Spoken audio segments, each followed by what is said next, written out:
I want to talk to you about a little something called imposter syndrome. Yikes.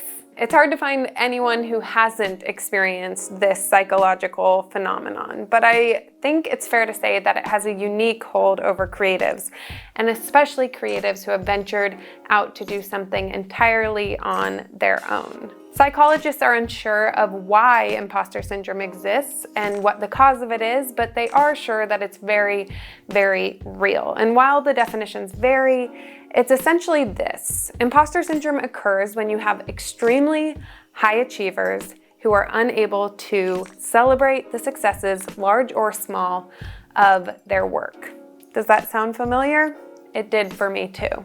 Experts say that those who experience imposter syndrome often attribute luck to their achievements and successes instead of their own hard work or skill, and that they exist in a fear of being found out as a total fraud. I have experienced this, and I'm sure you have too, and it's just not something that we talk about very often. So Storyblocks, along with myself, felt like it would be important to address here. Imposter syndrome, though seemingly benign, can have real long-term consequences. Psychologists have found that individuals who are unable to experience their achievements, to celebrate their successes, are much more likely to experience burnout. You see, celebrating your success, whether it be large or small, is a part of the process. This was news to me because honestly, a lot of times celebrating my own successes feels like a luxury or something that I don't necessarily need to do, but I was fascinated by the fact that celebrating your successes is actually part of the creative process. It's a part of recharging yourself and making sure that you are benefiting from the work that you're putting out as much as others are. Taking my own long-held experience with imposter syndrome into account, I came up with a few things that have helped me cope along the way. Here are 4 ways to better cope if you too are experiencing imposter syndrome. Number 1, talk about it. You'd be shocked at how common this experience is. One of the most harmful effects of imposter syndrome is it makes you feel like you are all alone in this. You're the only one experiencing it. Everyone else is experts, everyone else is doing things perfectly, but you're a fraud.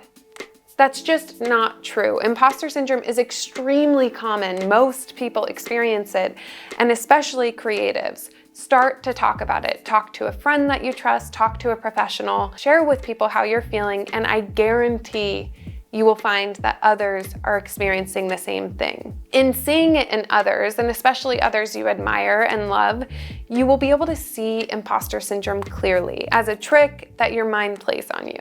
Number 2, celebrate. Take stock of the small or large accomplishments that have gotten you to where you are. This can be learning a new skill or establishing new connections, overcoming a fear, or getting that promotion, or maybe even hitting a small goal that you set a while back. Not only is this a good preventative habit to form when it comes to imposter syndrome, it's also going to allow you to remain recharged and avoid the impending burnout.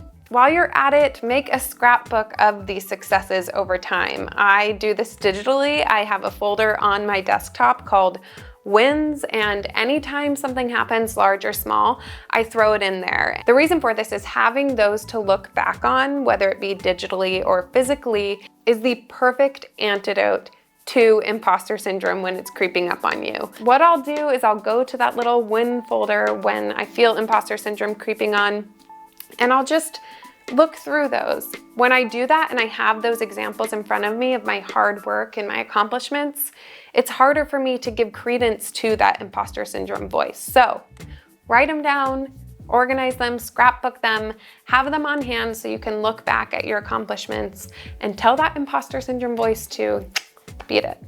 Number 3, reject perfection. Trying your best is good. Expecting perfection is not. Very likely this will be a journey rather than one swift step of rejecting perfectionism, especially since perfectionism is a habit that's developed over the long term. But that makes it even more important that today you start taking small steps away from expecting perfectionism of yourself.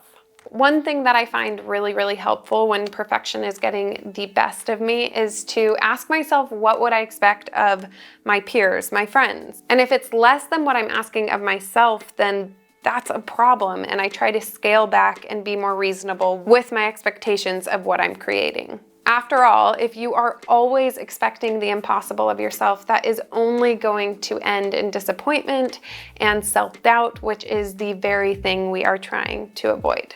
Number 4, try to let your expertise shine. Now, what I mean by this is if your own expertise is something that you're consistently doubting, then I would advise you to find opportunities where you can practice being the expert at what it is you are the expert of. It took me 9 years of filmmaking to call myself a videographer. 9 years. Who does that? Me, because I'm the queen of imposter syndrome. And the thing that helped me most to get there was making tutorials about filmmaking. And don't get me wrong, it terrified me because I didn't think I was a videographer.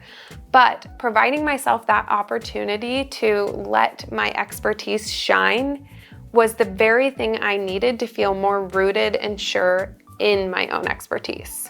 And those tutorials, some were good, some were not so good, but the important thing was there were tangible results. People were learning, so I must know something, right? For you, whether this is through tutoring, writing, sharing online, try to find opportunities where you can be the expert, where you can practice getting comfortable in your own skill set and feeling confident in the skills and expertise that you have. I hope you can put some of these tips into practice. I know that they've really helped me in my journey with imposter syndrome. And if you are experiencing imposter syndrome, please just know that you are not alone. Imposter syndrome affects everyone across industries and across success levels, and it's in no way an indication of who you are as a person or of your success. While imposter syndrome may be a lifelong thing that I deal with, it is minimal compared to when I started out. Practicing these steps has really, really helped me, and I hope that they really, really help you.